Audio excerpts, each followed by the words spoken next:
حضرت عبداللہ ابن عمر رضی اللہ تعالی عنہما سے منقول ہے. وہ فرماتے ہیں کہ لم یکن رسول اللہ صلی اللہ علیہ وسلم یدع هؤلاء الکلمات اذا اصبح و اذا امسى. عبداللہ ابن عمر رضی اللہ تعالی عنہ فرماتے ہیں کہ رسول کریم صلی اللہ علیہ وسلم یہ کلمات جو آگے وہ بیان فرما رہے ہیں یہ کسی بھی دن چھوڑتے نہیں تھے. صبح کے وقت میں اور شام کے وقت میں دونوں وقت میں یہ دعائیں مانگا کرتے تھے جو آگے انہوں نے بیان کی ہیں. اور حقیقت یہ ہے کہ یہ عجیب و غریب جامع دعائیں ہیں. حضور اقدس صلی اللہ علیہ وسلم صبح کے وقت میں بھی مانگتے تھے اور شام کے وقت میں بھی مانگتے تھے. وہ دعائیں کیا ہیں؟ 4 دعائیں. پہلی دعا ہے اللہم انی اسألک العافیۃ فی الدنیا والآخرہ.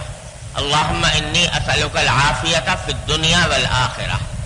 کیا معنی کہ اے اللہ میں آپ سے عافیت مانگتا ہوں دنیا میں بھی اور آخرت میں بھی. پہلی دعا تو یہ ہے. پھر اسی دعا کو مزید وسیع کر کے آپ اس طرح مانگتے تھے کہ اللہم انی اسألک العفو والعافیۃ فی دینی و دنیای و اہلی و مالی. اللہم انی اسألک العفو والعافیۃ فی دینی و دنیای و اہلی و مالی. عجیب و غریب جامع کلمات ہیں. فرمایا کہ اے اللہ میں آپ سے ایک تو معافی طلب کرتا ہوں میری طرف سے جو خطائیں ہوئی ہوں جو گناہ سرزد ہو گئے ہوں عبادات کی ادائیگی میں جو کوتاہی ہوئی ہو ان سب سے معافی طلب کرتا ہوں. تو معافی کا لفظ ایک لفظ ہے لیکن اس میں سبھی کچھ آ گیا. ہر قسم کی کہ گناہ بھی آ گئے کہ اگر کوئی گناہ مجھ سے سرزد ہوا ہو تو اللہ اس کی معافی مانگتا ہوں. اور اللہ جل جلالہ کے حقوق کی ادائیگی میں اور اللہ تبارک و تعالیٰ کی بندگی اور عبادت میں جو کوتاہی ہوئی ہے اس کی بھی معافی مانگتا ہوں. تو ایک تو آپ سے معافی مانگتا ہوں دوسرے عافیت مانگتا ہوں. عافیت مانگتا ہوں اپنے دین میں بھی اپنی دنیا میں بھی اپنے گھر والوں میں بھی اپنے مال میں بھی. معافی مانگتا ہوں اور عافیت مانگتا ہوں اپنے دین میں اپنی دنیا میں اپنے گھر والوں میں اپنے مال میں.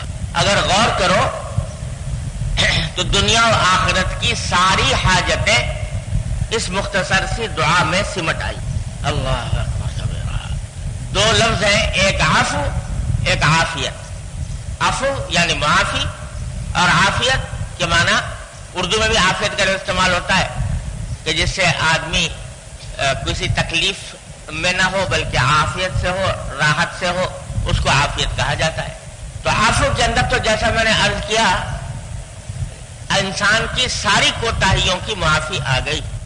تو صبح اٹھنے کے بعد رسول کریم صلی اللہ علیہ وسلم یہ دعا مانگتے کہ معافی مانگتا ہوں اور معافی کے اندر داخل ہو گیا پچھلی کوتاہیاں بھی جو پہلے ہوئی اور اگلی کوتاہیاں بھی اگر آئندہ سرزد ہوں مجھ سے وہ سب آ گئی. تو اگر یہ ایک جملہ جو ہے اللہم انی اسألک العفو اے اللہ میں آپ سے معافی مانگتا ہوں یہ اللہ تبارک و تعالیٰ کی بارگاہ میں قبول ہو جائے تو اگلے پچھلے سارے گناہ معاف ہو گئے اور ساری کوتاہیاں معاف ہو گئی. ہر انسان ہر مسلمان کو یہ شبہ رہتا ہے اور رہنا بھی چاہیے کہ میں جو کچھ عبادت بھی کرتا ہوں اللہ تبارک و تعالیٰ کی تو وہ عبادت اس کا حق ادا نہیں ہو پاتا. کوئی کہہ سکتا ہے کہ میں جو نماز پڑھی تو نماز کا حق ادا کر دیا, روزہ رکھا تو روزے کا حق ادا کر دیا, یا اور تلاوت کی اور کوئی ذکر کیا تسبیح کی اس کا حق ادا کر دیا. کون ہے جس سے حق ادا ہو جاتا ہو؟ اور اکثر و بیشتر ہم جیسے لوگ تو اس شبے میں ہر وقت رہتے ہیں کہ بھئی پتہ نہیں جو نماز پڑھ رہے ہیں وہ نماز اس لائق ہے کہ اللہ تبارک و تعالیٰ کی بارگاہ میں پیش کی جائے. دھیان دل کہیں ہے, دماغ کہیں ہے, دھیان کہیں ہے, اور جو ظاہری افعال ہیں وہ بھی پتہ نہیں ٹھیک سے انجام پا رہے ہیں سنت کے مطابق یا نہیں پا رہے. شبہ رہتا ہے ہر انسان کو، ہر مسلمان کو، اس شبے کا سے شاید ہی کوئی خالی ہو۔ ارے جب رسول کریم سرور دو عالم صلی اللہ علیہ وسلم جو رات بھر اللہ تبارک و تعالیٰ کی عبادت میں کھڑے ہیں، پاؤں پر ورم آ رہا ہے، اس کے باوجود آپ فرما رہے ہیں کہ ما عبدناک حق عبادت، اے اللہ میں آپ کی عبادت کا حق ادا نہیں کر سکا، ما عرفناک حق معرفت، اے اللہ آپ کی معرفت کا حق ادا نہ کر سکا، عبادت کا حق ادا نہ کر سکا۔ تو اگر آپ نہیں کر سکے تو کون ہے جو کر سکے؟ تو ہمارے حضرت والا حضرت ڈاکٹر صاحب کا رسول اللہ تعالیٰ صدر اللہ تعالیٰ ان کے درجات بلند فرمائے، وہ فرماتے تھے کہ بھائی مسلمان کا کام یہ ہے کہ اپنی طرف سے کوشش میں لگا رہے، کوشش میں لگا رہے کہ جو عبادت کر رہا ہوں وہ بہتر سے بہتر بنا کر پیش کروں بارگاہ الہی میں، کوشش میں تو لگا رہے۔ لیکن اس کے باوجود اگر کوتاہیاں رہتی ہیں اور شبہ رہتا ہے کہ کوتاہی ہوئی تو اس کا حل اللہ تعالیٰ نے بتا دیا، کیا کرو؟ اللہ تعالیٰ سے معافی مانگو، اے اللہ جو آپ نے آپ کی عبادت کا حق تھا مجھ سے ادا ہو نہیں پایا، اس لیے اپنے فضل و کرم سے مجھے معاف فرما دیجیے۔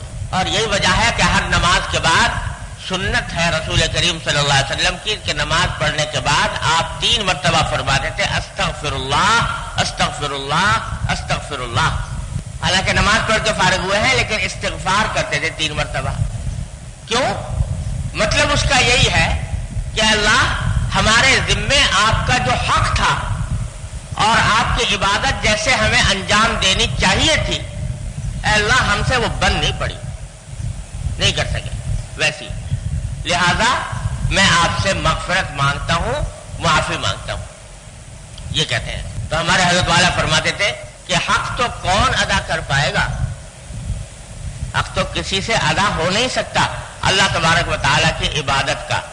ہاں اپنی طرف سے کوشش کرتے رہو اور آخر میں اللہ تعالیٰ سے معافی مانگتے رہو، اللہ تعالیٰ سے آخر میں معافی مانگتے رہو کہ اللہ کوشش تو کی تھی لیکن جیسا آپ کا حق تھا وہ ادا ہو نہیں سکا، لہذا معاف فرما دو۔ جئناک ببضاعۃ مزجاۃ، ہم آپ کے پاس کھوٹی پونجی لے کر آئے ہیں، ایسی پونجی لے کر آئے ہیں جو بے قیمت ہے، بے قدر ہے، اس معنی میں کہ آپ کی بارگاہ کے شایان شان نہیں، تو وہ لے کر آئے ہیں، لیکن ہیں ہی ہم اپنے نفس اور شیطان کے شکار اور بندے ہیں، شکستہ ہیں، درماندہ ہیں آپ کی بارگاہ کے سامنے، اس واسطے جو کچھ بھی ہم سے بن پڑا اے اللہ اپنے فضل و کرم سے قبول فرما لیجیے اور اس کی کوتاہیوں سے درگزر فرما دیجیے۔ کیوں فرما دیجیے؟ اس واسطے کہ ہم کتنا ہی بنا سوار کے عبادت کر لیں لیکن پھر بھی وہ آپ کی بارگاہ کے شایان شان تو نہ ہوگی، پھر بھی نہ ہوگی، تو اے اللہ اس وقت بھی آپ اپنے کرم سے منظور فرمائیں گے، قبول فرمائیں گے، اب بھی اپنے کرم سے قبول فرمائیں گے۔ تو کوشش کرتا رہے، لگا رہے کہ اللہ تبارک و تعالی کی عبادت ظاہری اعتبار سے بھی اور باطنی اعتبار سے بھی جتنی بہتر سے بہتر بنا سکے وہ بناتا رہے، کوشش نہ چھوڑے، بس یہ پلے باندھنا یہ بات کہ کوشش نہ چھوڑے۔ تو اس واسطے یہ جو ہے آپ فرما رہے اللہم انی اسألک العفو، اے اللہ میں معافی مانگتا۔ اب ذرا دیکھو کون کہہ رہا ہے یہ میں معافی مانگتا ہوں، کون کہہ رہا ہے؟ وہ ذات کہہ رہی ہے کہ جس سے گناہ کا صدور ممکن ہی نہیں، معصوم، ہر گناہ سے پاک، کبھی رسول کریم سرور دو عالم صلی اللہ علیہ وسلم سے کسی گناہ کے صدور کا تصور بھی ممکن نہیں، گناہ ہو ہی نہیں سکتا، تو اب کہے پر معافی مانگ رہے ہیں؟ جب گناہ ہے نہیں تو کہے پر معافی مانگ رہے ہیں؟ یہ معافی در حقیقت مانگ رہے ہیں ایک تو اس بات پر کہ اللہ جو عبادت میں کر رہا ہوں وہ کتنی ہی بنی اور سنوری ہوئی ہو لیکن آپ کی بارگاہ کے شایان شان نہیں، ما عبدناک حق عبادتک ما عرفناک حق معرفتک، آپ کی عبادت کے شایان شان نہیں، لہذا معافی مانگ۔ تو معافی گناہ پر نہیں ہے، حضور کے معاملے میں معافی ہے مانگنا کس پر کہ میں اے اللہ آپ کے شایان شان نہ کر سکا۔ تو سکھا دیا حضور نے کہ اے بندو، جب میں اپنی عبادتوں کے اوپر معافی مانگ رہا ہوں تو تم اپنے گناہوں پر بھی مانگو، اپنی خطاؤں پر بھی مانگو اور اپنی عبادتوں کی کوتاہیوں پر بھی مانگو۔ تو یہ عفو کی جو دعا فرمائی رسول کریم صلی اللہ علیہ وسلم نے صبح اٹھتے ہی اور شام کو بھی، اے اللہ معافی مانگتا ہوں، پیچھے جو کچھ کیا اس پر معافی، آئندہ جو کچھ کروں اس پر معافی، شام کو پھر اے اللہ جو دن بھر میں جو کچھ کیا اس پر بھی معافی، آئندہ جو کچھ کروں اس پر بھی معافی۔ اس لیے میں کہہ رہا تھا کہ اگر اللہ تبارک و تعالیٰ اس ایک جملے ہی کو قبول فرما لے ہمارے حق میں، ایک جملے کو قبول فرما، معافی دے دے اللہ تبارک و تعالیٰ، تو بتاؤ آخرت کے دن میں جہاں میدان حشر لگا ہوا ہے اور نامہ اعمال پیش ہو رہے ہیں اور جہنم اور جنت کے فیصلے ہو رہے ہیں، وہاں اللہ تعالیٰ اعلان کر دے کہ اے بندے تجھے معاف کیا، اس سے بڑی کیا نعمت ہوگی؟ اور سارا کچھ زندگی کا حاصل یہ ہو گیا کہ اللہ تعالیٰ نے معاف کر دیا کا مطلب یہ کہ تجھے جہنم سے چھٹکارا دے دیا اور اے بندے تجھے جنت میں داخل کر دیا۔ تو یہ تنہا یہ لفظ اللہم انی اسألک العفو، اے اللہ معافی مانگ، یہ کہاں سے کہاں لے گیا بندے کو، کہاں ڈوبا ہوا تھا اور کہاں لے گیا اللہ تبارک و تعالیٰ کے فضل و کرم سے۔ ایک تو یہ سکھا دیا رسول کریم صلی اللہ علیہ وسلم کہ صبح بھی مانگو شام بھی مانگو، اللہم انی اسألک العفو۔ چلو بھائی معافی ہو گئی، اب دوسری چیز جو مانگی وہ عافیت ایک ایسی چیز ہے کہ شاید اس سے زیادہ جامع بھلائی کوئی اور ہو نہیں سکتی۔ حدیث میں بھی فرمایا، نبی کریم صلی اللہ علیہ وسلم نے ایک حدیث میں ارشاد فرمایا کہ کوئی بندہ اللہ تبارک و تعالی سے کوئی بھی بھلائی عافیت سے زیادہ جامع نہیں مانگ سکتا۔ سب سے زیادہ جامع بھلائی انسان کے حق میں کیا ہے؟ عافیت۔ اب عافیت اردو میں بھی استعمال ہوتا ہے، اس لیے اس کی کیا تشریح کروں، لیکن اگر غور کرو تو عافیت کے کیا معنی ہے کہ آدمی کو کوئی تکلیف نہ ہو، جی کوئی تکلیف نہ ہو، راحت ہو، پریشانی نہ ہو، سکون ہو، بیماری نہ ہو، صحت ہو، ناکامی نہ ہو، کامیابی ہو، یہ سب چیزیں عافیت میں داخل ہیں۔ اگر آدمی صحت مند نہیں ہے تو عافیت حاصل نہیں، اگر صحت مند تو ہے لیکن گھر کا ماحول خراب ہے، روز لڑائیاں ہوتی ہیں گھر میں العیاذ باللہ، تو صحت مند تو ہے لیکن سکون برباد ہے، ذہنی سکون میسر نہیں، عافیت نہیں۔ صحت ہے، گھر میں سکون بھی ہے لیکن کھانے کو روٹی نہیں ملتی، روزگار نہیں ہے، تو عافیت نہیں۔